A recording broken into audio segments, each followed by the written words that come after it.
Hello again, everyone. Long time no see. I had this idea for this video actually a long time ago, and it's been festering in my little notes section on my phone of ideas. And today I was just feeling a little bit more up to it than usual, so here I am finally making it. So this is going to be, I think it's something like 16 products that I broke up with that I still think about. So if you're curious, stay tuned. Alright, so to start things off, when I was thinking about these products, MAC products definitely came to mind, mostly because I spent so much of my adolescence coveting MAC products, and once I finally got my hands on them, they were great, they were everything I wanted. But over time, we just grew apart, and they just weren't able to satisfy everything I was looking for in the relationship. So one of those products is the Studio Fix Tech Foundation. Now, when I was 21, that was my go-to product. It was a compact cream, and I would apply it with the sponge it came with always, never washed it, and I would just, you know, glide it on, and I just thought it was the best thing ever because it was really easy to put on. The color match was very good, and I felt like it looked natural considering it was MAC. I don't know, did you guys ever date the Studio Tech Foundation? I don't know, I sometimes still think about them just because I remember them. I remember the foundation formula being so perfect, but I don't know, I'm just in a different point in my life now, I guess. Alright, next is the Essence Lash Princess Mascara. Now here's the thing, I have purchased the Essence Princess Mascara 2 different times, thinking the first one there was just something wrong with it, and if I got a second tube, things would be different. I was mistaken. You know, I took them back for a second chance, and things were exactly the same as the first time. The mascara looks so good when you first put it on. It's filling, makes your lashes look full and long and dense and like defined. And then like 10 minutes go by, I have like the transfer on my upper lids, I have transfer below, I look like an amateur. And I'm just at a stage of my life where I can afford to spend a little bit more money on a mascara. Okay, this light is just gonna go out now. And at this point in my life, I don't want to settle on a mascara that looks good at first, that's gonna wear off and look bad later. So sometimes I still think about it when other people online are like, my favorite mascara, this is what I'm wearing today. And then in real life, people I know who love it too, and I'm just like, it cannot work for me. We are not a good fit, so goodbye. Next is the Tarte Shape Tape Concealer. Sometimes I just think about them. I just think about it. There was just so much hype for so long that made it seem like if you had this product in your life, you were going to be happier, you were going to make more money, you were gonna have more success in your life, and you know, this concealer practically promised all of your dreams come true. And the truth is, I ended up ordering it from Tarte. I got it in my hands, I wore it, and it was just in my collection of makeup after a long time, and then eventually it expired and I threw it away. Sometimes I think about it like the dream of everything will be better if I have that, but I snap out of it when I realize it's not really a good fit for me either, and instead it was a little bit too thick, too rich, and just wasn't my formula preference. So it may have worked really great for other people, but not for me. Next is the ABH Dipbrow. Yep, I fell for the Dipbrow trend really hard. We had a great relationship for a long time. I thought I looked amazing. Yeah, block brows were definitely a big part of my 2015, 2016 life. And on top of that brow style, I also wore the color, I think it was taupe, which taupe normally being like a grayish color in brow makeup. In the Anastasia Beverly Hills Dipbrow, it was actually like a rather deep gray brown. And so not only was I not subtly adding to my brows, I was blocking out my entire shape, filling in, and you know, I thought that was attractive. I looked back at photos and I thought, that is style. Whew. I was looking at some of those photos the other day and I'm like, how could I have left the house? No one told me. Anyways, I think about it, but we broke up for a reason. Style evolves, eyebrows change, looks change. It wasn't a forever relationship. Next is the Nudestix Cream Blush. Now, this was a very short-lived relationship. It was like a summer fling, if you will. I literally had one summer where I wore it all the time in the color Tiger Lily. It was this hot pinky orange, and it was so cute, and I loved it. And then fall came, and I didn't want to wear pinky orange anymore. That was really bright. I wanted to wear like terracottas and bronze and browns. And the next spring came around and I still had it in my collection, and I kind of moved on. It didn't grow with me. So I still think about it because I loved it so much that summer, and then I just look back fondly and, you know, cherish what I had before. Another product I think about sometimes is the Makeup Forever Velvet Blur Foundation. Blurry? Blurring. Now, here's the thing. I've never owned this foundation. I was still working at Sephora when it launched, and it was something that a lot of people wanted, and I would help them, you know, find their color and help them buy it and try it on and everything. And at that time, I was super not into foundations that were powder. And so I was like, nah, it's not for me. And then I kind of grew up and I was like, maybe I should have tried it when I had the chance. I don't know. I probably will never buy it, but I still think about it. Maybe one day I'll try it. It just looks so smooth and fluffy. You'll notice there's a lot of like foundations and like complexion products in this breakup list. That's very on par for me. The next product that I broke up with is the Estee Lauder Double Wear Foundation. Truly, I think about it often. This was the foundation that changed my makeup game. It was the foundation that finally made other people say to me, like, wow, your skin looks good. And having never had good skin, that was always a really big deal to fool somebody into thinking that my skin had it together. The reason we broke up is because I just don't want to give my money to Estee Lauder. And that,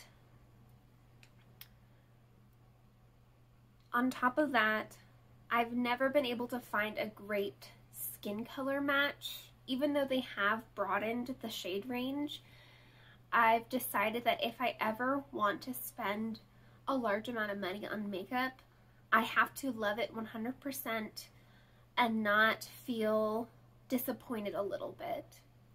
So it was a painful breakup when I used that last drop, which, by the way, those foundation containers are so old-fashioned. Can you get a pump? I don't want to pour out. Yeah. When I used the last drop, I thought to myself, I will never get this again, probably. And that was the day I realized that my choices are more important than how people see my skin. And so we broke up.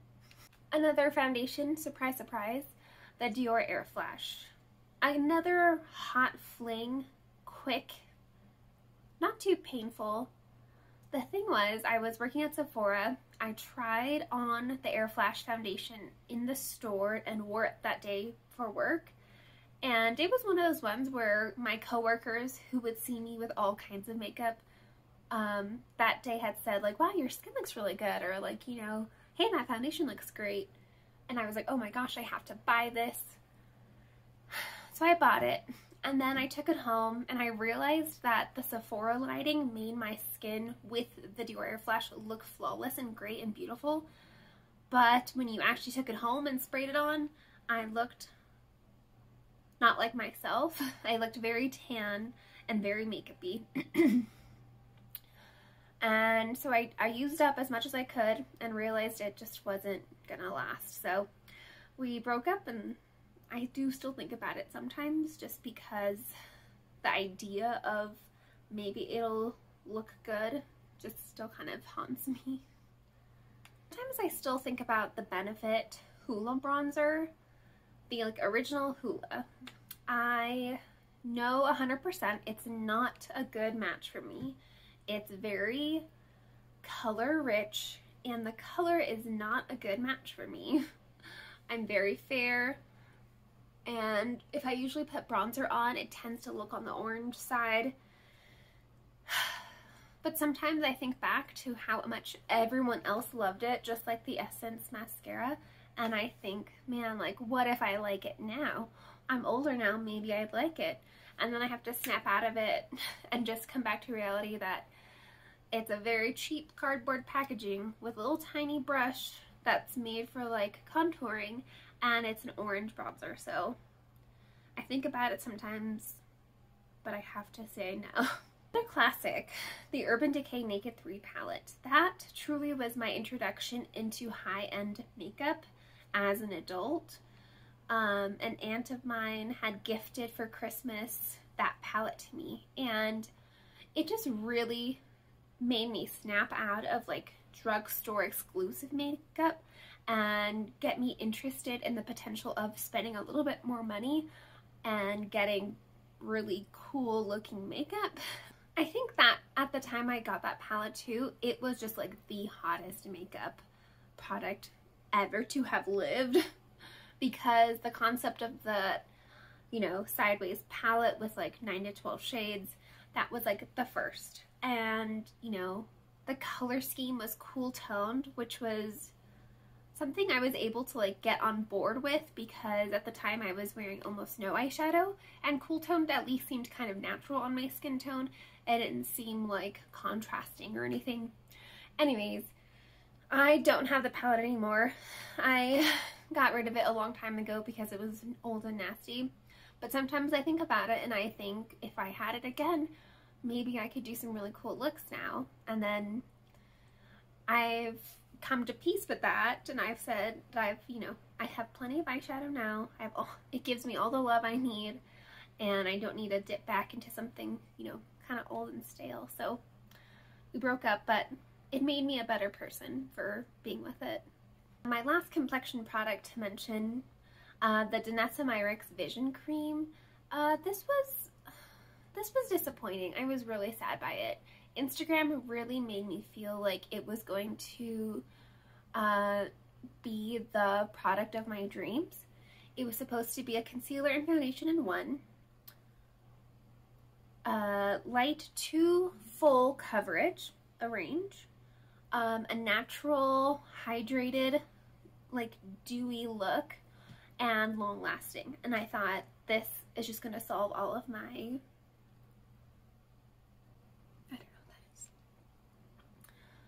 Anyways, I got a sample of the Danielessa Myricks Vision Cream. It looked like a tiny concealer, and I think I got 2 shades. And the thing is, it just wasn't what I thought it'd be. It didn't wear a long time. The colors didn't quite match my skin tone, neither nor. And it just did not solve all my problems. So it wasn't gonna be long lasting. There are some times where I'm on Instagram and I see it being promoted again and I'm like, that still sounds so good. And then I have to, like all of my other products, snap out of it and remember the truth. So A skincare product that I think about sometimes is the Dr. Dennis Gross Peel Pads. In fact, I was just thinking about it today. Here's why we broke up. They're so expensive. That is the bottom line. I cannot afford to maintain that in my regimen for the rest of my life. But if I could, I would. It's a 2-process daily, if you wanted, exfoliant. The first step, you do all of your face, and it's all the actives exfoliating, and you wait 2 minutes. You do the second peel, which is on the same kind of pad, and you wipe those around, and it neutralizes the first, plus it has a bunch of like nourishing ingredients to just like help hydrate, plump the skin, whatever. Anyways, that helped improve the texture in my skin so greatly, and I was thinking about it today because I just have a tiny bit of like those baby tiny bumps along my forehead right now, and I was like, ooh, if I had those peel pads, those would be gone. And then I was like, no, they're like $87 for like 1 month's uses. So I think about them, and maybe one day I'll be able to afford them, but for now, they're just in my wish list. Sometimes I think about the Philosophy Purity Cleanser, and I have really warm, happy feelings about that cleanser. I can kind of like taste it in my mouth because it was so alkaline. I think yellow and bubbles, and I remember that I had bought the biggest option possible. It was like this big, no exaggeration, and it had a pump, which was great because the smaller one was like this, standard size I think, and it had a little like squeezy method. Well, I probably purchased that cleanser 5 or 6 times, which is incredible to think about now because I hardly ever stick to the same thing because I always want to try something different. And you know what? It probably made my skin so dry.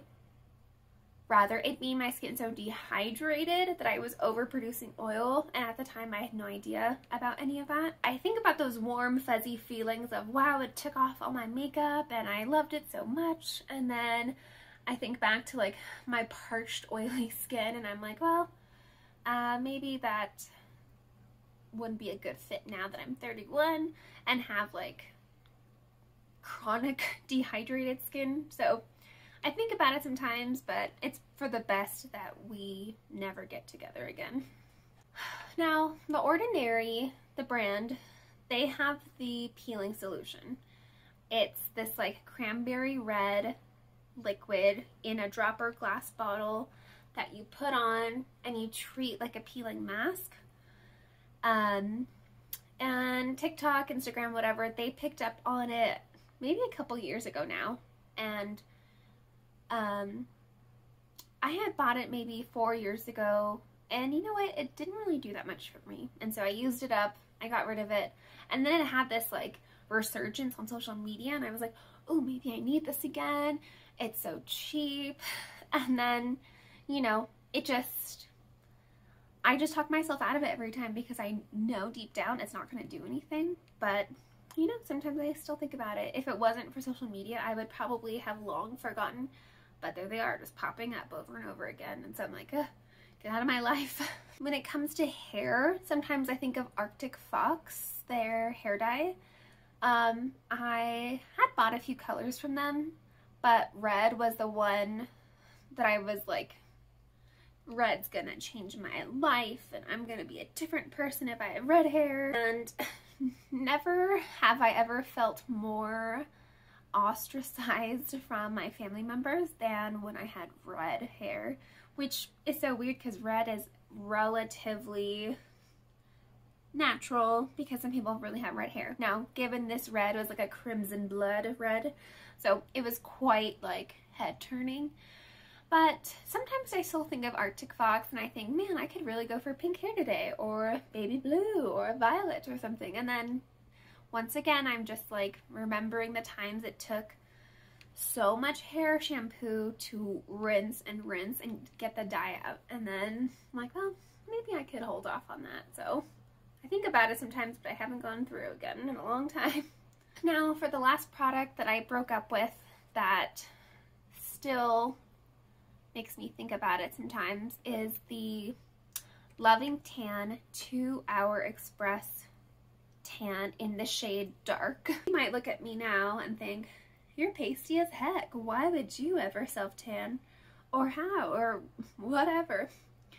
I'm here to tell you that I was a self-tanning addict for many, many years. I could not be tan enough. There was nothing as good as being tan. And I genuinely believe it was like a psychological thing, because the longer I would lay in the sun to achieve a tan for my abilities, I mentally felt better. And then when the tan would develop, or the burn in my case, it was as if I was just like the best version of myself. Now, the Loving Tan 2 Hour Express Tan in shade Dark, I instantly think of Jaclyn Hill, and there's been a couple times over the years since I've stopped self-tanning that I actually go back to her video showing how she self-tans using that product, and each time I've seen it, it's just like, man, I would just look so good if I had that. Imagine what my life could be like if I was tan. And you know what? I look back at photos and I'm really glad that I went through that phase and I tried it, and I, you know, lived a little bit differently than I do now. But you know what, being tan, that didn't change who I was on the inside, and it washed off, you know. It wasn't long lasting. It didn't make me feel better all the time. It just made me look better in photos and, you know, when I went out, but it didn't change what I wanted out of life. And I think that really is the lesson of this entire video, is these products promised in a way to make me feel like everything was going to be good, and they let me down. And so I think about them sometimes because of that promise. You know, that's advertisement for you, literally. And I just have to realize that what I have is good enough, and who I am and how I am is good. And, you know, makeup is really fun and expression and playful, but ultimately I think what matters is how you feel on the inside, and your mental health and your physical health, and how you treat people. And I think I'm just gonna cut right there because I could keep babbling on about that for a long time. But anyways, I would super love to hear from you if there are any products that you broke up with in your lifespan, and, you know, maybe they still live in your brain rent-free, or whatever they say. Anyways, I hope you're doing so well, and I really hope to see you soon. Bye!